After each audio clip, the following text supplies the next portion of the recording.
Promocija romana Neočekivana Keri Chin održana je u kafeteriji Bookmarker knjižare Delfi Studentskog kulturnog centra. Nakon Nedostojne, Nedostižne i Nepristojne, autorka ljubavno-erotskih romana Keri Chin predstavila je Neočekivanu, priču o Valentini Denić, mladoj doktorki, koja je rođena i odrasla u Nemačkoj. Voždovački klan je nešto što se provlači od prvog romana, zapravo zato i jeste serija.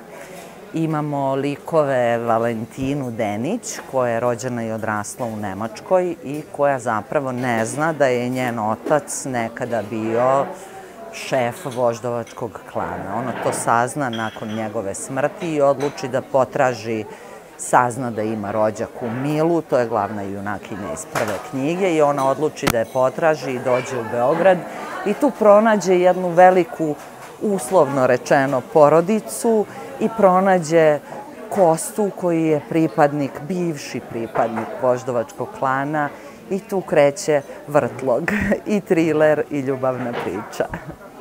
Njihovo prihvatanje i ljubav uvešće je u okruženje u kome uživa mala privilegovana grupa ljudi, u ralje sirove strasti koju će doživeti u naručju jednog od očevih miljenika, ali i u smrtnu opasnost i neizvesnost.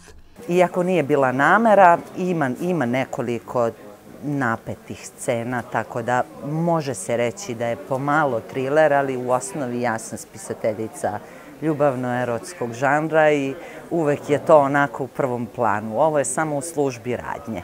Znate kako kažu, suprotnosti se privlače. I mislim da to negde može da bude polazna osnova za privlačnost. Sad naravno od karaktera i temperamenta zavisi kako će se taj odnos dalje razvijati i koliko će trajnost imati. Pored autorke govorili su Vladimir Stokić, lektor u Laguni, i Branislava Petrović Teodosić, filmska i TV montažerka i knjiška blogerka.